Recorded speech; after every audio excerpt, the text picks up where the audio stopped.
They set up the paralyzed girl as a joke on a blind date, until the single dad CEO took her hand in. Before we begin, let me ask you something. Have you ever witnessed a moment so unfair, so cruel, that it made your chest tighten, only to transform into something so powerful that it restored your faith in humanity? If you believe stories can change hearts, please like this video and subscribe to the channel, because this story is not just about love. It's about dignity, courage, and the quiet strength that changes lives. They told her it was a normal blind date. Maya had no reason to doubt them.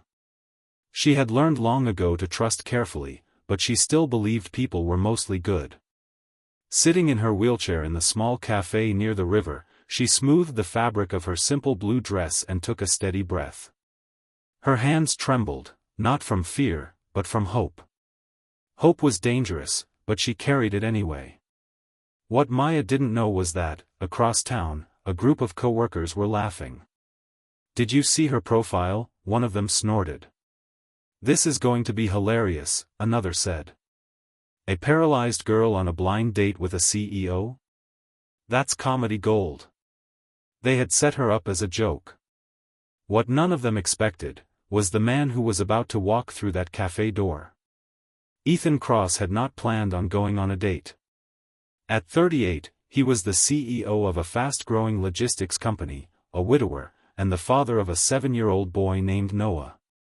His life was spreadsheets, late-night meetings, school lunches, and bedtime stories. Romance felt like something that belonged to a past version of himself, before the accident that took his wife, before the weight of responsibility settled permanently on his shoulders. But his assistant had insisted. "Just one coffee," she said. "You deserve something normal." Ethan agreed reluctantly. A blind date. 1 hour. Coffee. Then home. When he pushed open the cafe door, he scanned the room casually, until his eyes landed on Maya. She was sitting alone near the window, sunlight spilling softly across her face. Her wheelchair was impossible to miss. Neither was the nervous way she clasped her hands, or the quiet dignity in her posture. Ethan stopped walking. For a brief moment, he wondered if there had been a mistake. Then Maya looked up. Their eyes met. And something shifted. Maya saw the hesitation flicker across his face. She'd seen it 100 times before. The moment people realized. The moment they recalculated. The moment they decided whether she was worth their time. Her heart sank, but she forced a smile. "Ethan?" she asked softly. He nodded. "Maya." Instead of turning away, instead of pretending he hadn't seen her, Ethan walked toward her. And then, without thinking, without planning, he did something that silenced the room. He took her hand. Not out of pity. Not out of obligation. But as if it were the most natural thing in the world. "Thank you for waiting," he said. Maya blinked, stunned. That single gesture, warm, steady, respectful, felt like oxygen. They talked. At first, carefully. Then easily. Maya spoke about books, about learning to paint after her accident, about the way the river looked different depending on the season. Ethan talked about his son, about struggling to balance being a father and a leader, about how silence filled his house at night.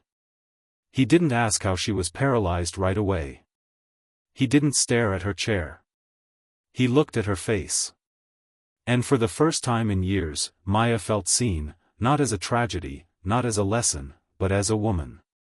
Across the cafe, a few people watched. Some with curiosity. Some with discomfort. And somewhere, the co-workers who had planned the joke were refreshing their phones, waiting for humiliation. It never came. Maya's past had not been easy. 3 years earlier, she had been a physical therapy student, energetic and fiercely independent.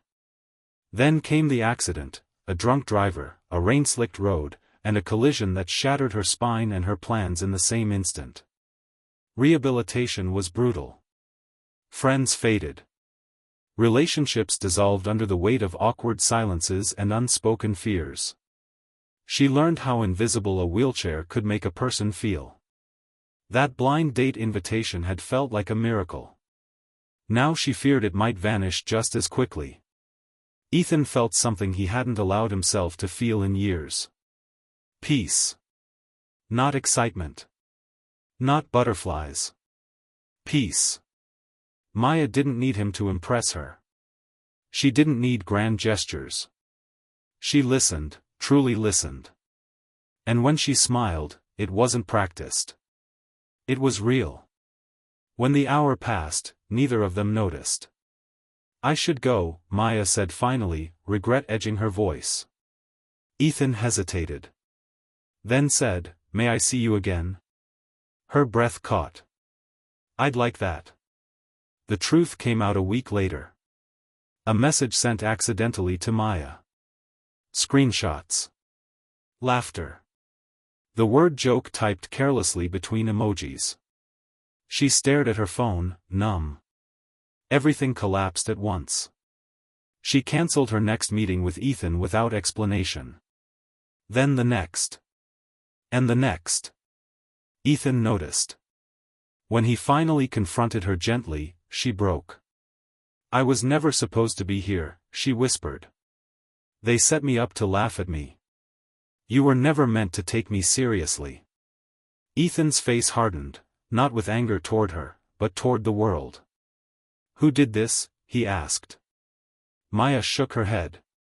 "It doesn't matter." "It does," he said quietly. "Because you matter." Ethan didn't expose anyone publicly. He did something better.